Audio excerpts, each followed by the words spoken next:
coming down the back stretch and into the Parabolica.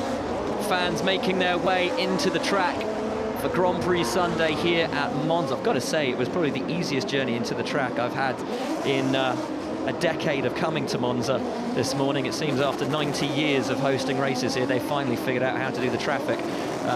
But great news, or perhaps it's just the fact that both Ferraris have been out-qualified by a Sauber and the Tifosi are staying at home. Who knows? But Niederhauser brings the boys onto the grid, and girls onto the grid. And as they line up, the top 20 will be Cullen and Fong, Jorda 18th and Gomez 17th, Vigno and Fuminelli's on, Zini and Ericsson, McKee and Venturini, your top 10. Kujala in 10th, Sainz in 9th, Kvyat is 8th, and Yeloli 7th. Regalia starts 6th with Lewis Williamson in 5th, then it's Alexander Sims in 4th. Kevin Koyes starts 3rd, and on the front row of the grid, on the left-hand side in the red and white ART, it is Jack Harvey. On the right-hand side of the grid, in the Genza, with the red helmet, it is Patrick Niederhauser. We get ready for everybody to take their grid slots. And when that green flag flies, as it does so now, the signal will be given for the lights to illuminate.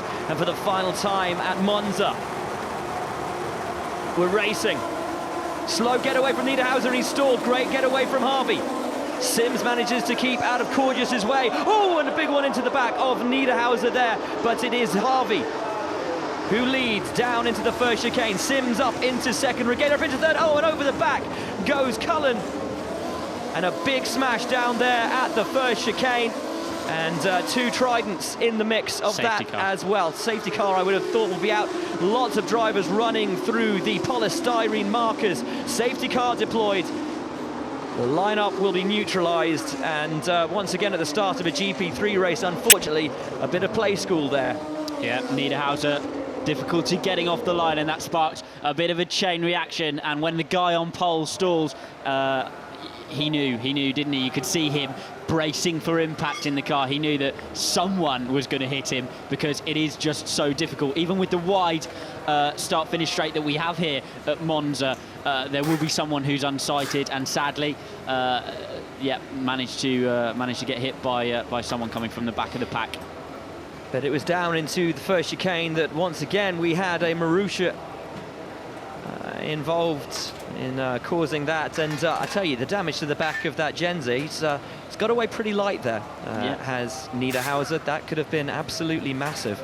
Yeah, when you're sitting on the grid at 0 miles an hour, the guys coming, especially when you've been on pole position, the guys coming past you doing best part of 100 miles an hour by that point.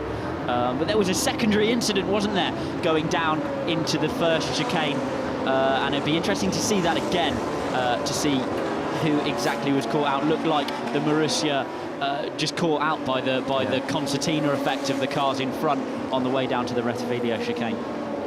So safety car out here in Monza, as we get to the end of the first lap. So 2 Genzas out. I think that is the Genza of Fontana.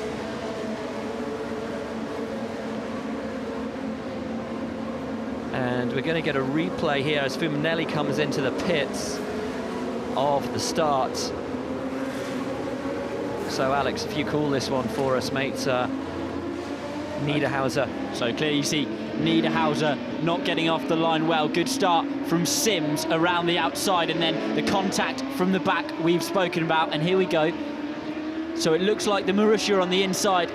Yeah, whoever is in front of him just breaks a wee bit early. Fuminelli, yeah, just breaks a wee bit early. He grabs a hit on the back of Fuminelli, and then of course he's got the front wing underneath his front tyres, and unable to slow down, and then just careers into the back of the pack. Once you've made the first contact, all control is gone. The machine is not working well. And who is it who whacks Niederhauser? It's Fontana. He was unsighted by Vishoyu, ahead of him. And Vishoyu suddenly pops out of the way.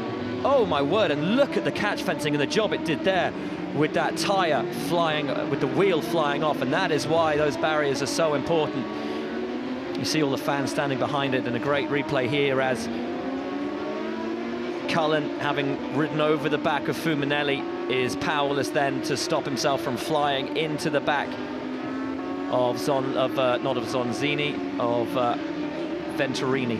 Yeah, Cullen just misses his breaking point there. When you're behind the pack like that, and here's the great start from Sims, does well to react to the car on his left-hand side. Now he's got a pretty clean run down into the first chicane, decides middle of the track is as good as anywhere to not get run into. And as you turn in, safety car in this lap, and as you turn in to the first corner, you're begging the field, please don't run into me. Niederhauser looking unimpressed with the clutch function of his Genza.